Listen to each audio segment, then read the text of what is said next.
We are learning physiological changes in pregnancy.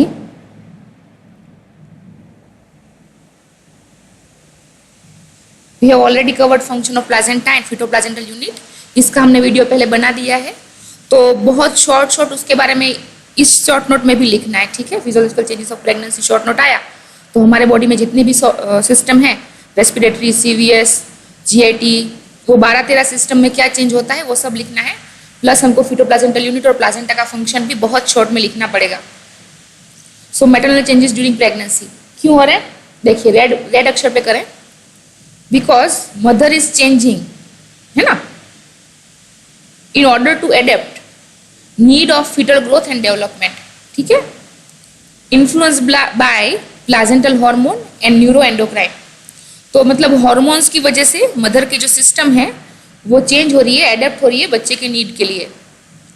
तो क्या क्या चेंज हो रहा है, तो सबसे पहले तो यूट्रस जो है बहुत छोटा होता है, उसमें से बहुत बड़ा हो जाता है। उसकी कैविटी की साइज 5 ml थी pre pregnancy, now it is 5000 ml। Weight जो है 50 ग्राम से 1 किलो हो गया, किसका, यूट्रस का। वॉल भी 1 सेंटीमीटर से इतना थिक हो गया, 2.5 सेंटीमीटर। ब्लड सप्लाई भी बहुत बढ़ गई, है ना, 4 to 6 टाइम ब्लड सप्लाई बढ़ गई। सर्विक्स में एक हनीकॉम साइन, ये आप लिख के आइए, लास्ट पॉइंट, हनीकॉम अपीयरेंस, वाजोडाइलेशन। अगर आप एग्जामिनेशन करेंगे पेशेंट का, गायनेक एग्जामिनेशन, तो उसका मधुमक्खी के छत्ते जैसा अपीयरेंस है, because of vasodilation under progesterone hormone, ठीक है। वजाइना, उसका पीएच चेंज हो जाएगा, एसिडिक हो जाएगा, क्यों, वो इन्फेक्शन से अपन को प्रोटेक्ट करेगा, है ना, आउटसाइड इन्फेक्शन से। अभी ओवरी है, इसका कमेंट भी था यूनिवर्सिटी में, तो भाई ओव्यूलेशन नहीं होंगे, क्यों, क्योंकि corpus luteum formation and maintenance for 10 week and the function of corpus luteum is later substitute by placenta, तो प्लाजेंटा आ जाएगा, फिर कॉर्पस ल्यूटियम धीरे से डिसअपियर हो जाएगी। नाउ देखो, इसमें से आप सारा नहीं लिख पाओगे क्योंकि टाइम बाउंड रहता है क्वेश्चन का आंसर लिखना, तो हेडिंग मारो, नीचे एक लाइन लिख के आगे बढ़ जाओ। तो चेंजेस इन मेमोरी ग्लैंड, क्या हो रहा है, एस्ट्रोजन प्रोजेस्टेरोन की असर के नीचे mammary gland is ready for lactation, ठीक है, दूध बनने के लिए तैयार है। तो increase pigmentation of nipple and areola, deposition of fat, increase in size, body weight increase 12 kg, foetus का 3 से 5 किलो का होगा, एमनियोटिक फ्लूइड का 2 kg होगा, प्लाजेंटा का 1.5 kg है, और मदर का खुद का, ये सब के अलग से मदर का खुद का बॉडी वेट 5 kg, तो टोटल प्रेगनेंसी 12 kg के जैसा बढ़ जाता है वेट। चेंजेस इन जीआईटी, अभी ये एक कमेंट है, अभी ह्यूमन कोलोनिक गोनेडोट्रोफिन एक्सीजी है, वो अपने कीमो ट्रिगर जोन पे जाके असर करेगा, तो मॉर्निंग सिकनेस होती है, ठीक है, फर्स्ट ट्राइमेस्टर में, और कंस्टिपेशन भी होगा because GIT motility is decreased. Uterus जो है बड़ा होगा तो स्टमक को प्रेस करेगा, रिफ्लक्स, इसोफेजाइटिस, एसिडिटी होगी, है ना, रिफ्लक्स होगा। कार्डियोवास्कुलर चेंजेस देखिए, सबसे पहले कार्डियक आउटपुट जो है और अपना जो वॉल्यूम है, टोटल सर्कुलेटिंग वॉल्यूम बढ़ जाएगा, तो उससे क्या होता है, इंक्रीज एंड डायस्टोलिक वॉल्यूम। अभी अपना total end diastolic volume heart का बढ़ गया, तो stroke volume also increase, so ultimately systolic BP increase. अभी diastolic BP drops because of peripheral vasodilation by progesterone, तो peripheral resistance decreases, so ultimately pulse pressure increases. अगर twin होगा तो cardiac output और बढ़ेगा, ठीक है, तो कार्डियोवास्कुलर चेंजेस हो गए। नाउ हेमेटोलॉजिकल चेंजेस, पहले ही बताया कि प्लाज्मा वॉल्यूम बढ़ रहा है, एरिथ्रोपोइसिस भी बढ़ रहे हैं, आरबीसी बढ़ रहे हैं, increase 25% because of increase erythropoietin production. अभी क्या हो रहा है कि फिजियोलॉजिकल अनेमिया हो रहा है, physiological anaemia of pregnancy, why,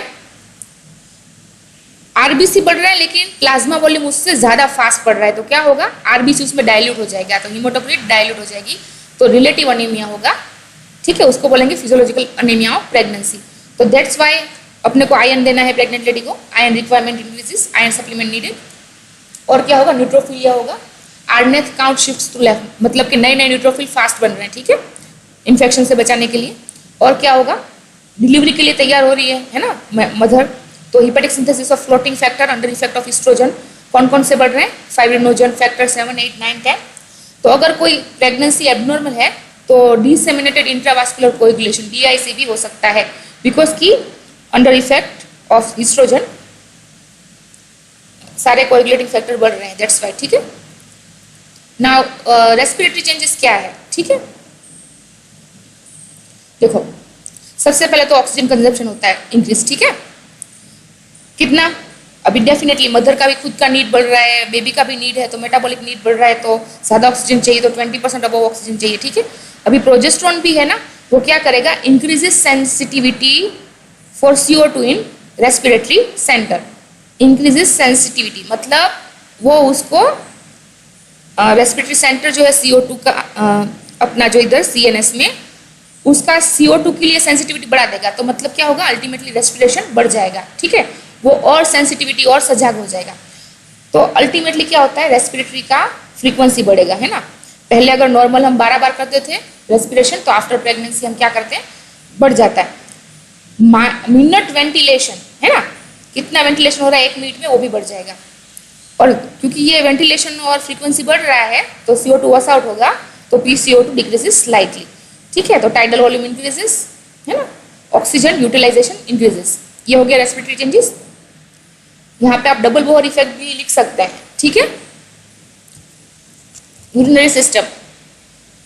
okay, अभी देखिए मदर को खुद का भी कचरा एक्सक्रीट करना है, बच्चे का भी कचरा एक्सक्रीट करना है। ठीक है, उसके पेट में जो है, यूट्रस में जो है, वो बेबी का भी एक्सक्रीट करना है, तो क्या होगा? उसका blood flow to kidney increases, glomerulation filtration rate increases, renal plasma flow increases. ठीक है, कितना? मिड प्रेगनेंसी में पहुंचते पहुंचते 40% इंक्रीज हो जाता है। ठीक है, GFR।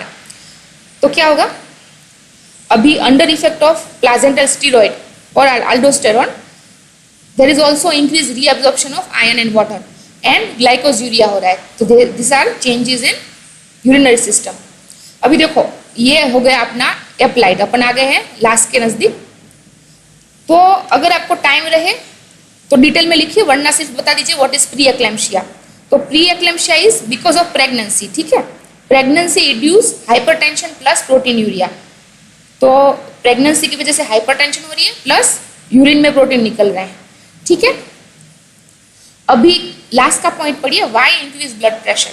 Due to placenta releases some vasoconstrictor substance, है ना, and increase release of adrenal medullary hormone. Placenta कुछ रिलीज करता है तो वाजोकंस्ट्रिक्शन हो जाता है वेसल्स में, और एड्रिनल मेडुलरी हार्मोन की वजह से हाइपरटेंशन, BP बढ़ रहा है। ठीक है, और सारे हार्मोन अल्डोस्टेरोन और सब प्ले में आ जाते हैं, गेम में आ जाते हैं, एक्टिव हो जाते हैं, तो सॉल्ट एंड वाटर रिटेंशन भी होगा, तो एडिमा भी होगा। ठीक है, तो अगर इसके अंदर अपन ने सीजर मिला दिया, मतलब कन्वर्जन चालू हो गए, तो देखो हाइपरटेंशन भी है, वाजोकंस्ट्रिक्शन भी है, प्रोटीन यूरिया भी है, लेकिन अब तो और खराब हो गया। कैसे? मदर को कन्वर्जन आने लगे हैं, तो उसको बोलेंगे हम एक्लेम्शिया। तो what is the difference between pre eclampsia? Pre eclampsia is proteinuria plus BP is pre eclampsia plus seizure, उसके अंदर सीजर मिला दो तो एक्लेम्शिया। तो अभी क्या होगा? एक्लेम्शिया में इवन डेथ कैन हैपन, है ना, मदर और फिटस को बहुत सीवियर डैमेज हो सकता है। तो इसका फिर ट्रीटमेंट ये आपको फिर फाइनल ईयर में आएगा। ठीक है, अभी इतना ही काफी है।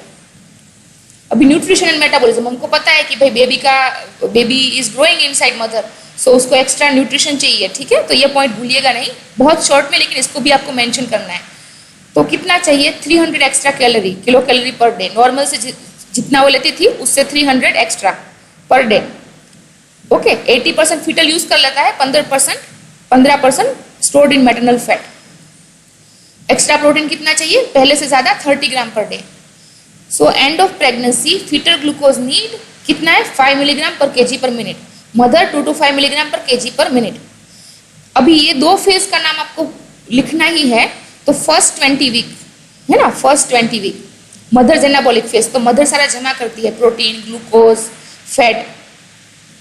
तो अच्छे से खाना जरूरी है इनिशियल ट्राइमेस्टर में, क्योंकि इनिशियल ट्राइमेस्टर में अच्छे से नहीं खाया तो क्या होगा? High metabolic demand of foetus, है ना, तो बच्चा है क्या करेगा? वो सारा न्यूट्रिशन ले लेगा और mother will go under starvation, है ना।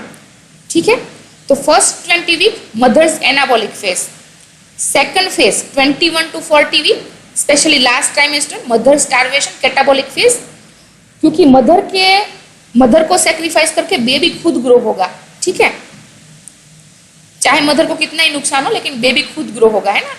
सो मदर्स एनाबॉलिक फेज, उसमें क्या है कि भाई इंसुलिन की वजह से क्या होगा, लाइपोजिनोसिस, अपन का फैट स्टोर होगा, ग्लाइकोजन स्टोर होगा, है ना, growth of breast, uterus, weight gain, ये सारा होगा मदर एनाबॉलिक फेज में। लास्ट फेज में क्या होगा, मैटरनल इंसुलिन रेजिस्टेंस। ये आपको इधर देखना है तो आप देख लीजिए, प्लाजेंटा फंक्शन में, हार्मोनल फंक्शन में हमने ये कवर किया है क्यों हो रहा है ये सारा। तो मैटरनल इंसुलिन रेजिस्टेंस क्यों होता है, कौन कौन सी हार्मोन की वजह से होता है, ग्रोथ हार्मोन भी है ना, ये देखो, human chorionic somatotropin, cortisol and growth hormone, ये सब की वजह से क्या हो रहा है, इंसुलिन रेजिस्टेंस, लाइपोलाइसिस। तो अल्टीमेटली ये मदर के ब्लड में सारा कुछ ला रहे हैं, amino acid, fat and glucose, ताकि वो प्लाजेंटा से क्रॉस करके बेबी को जाए और बेबी को मिले, ठीक है। सो अभी ये हो गया पूरा मेडिसिन अप्लाइड, अगर लिखे तो बहुत अच्छा है।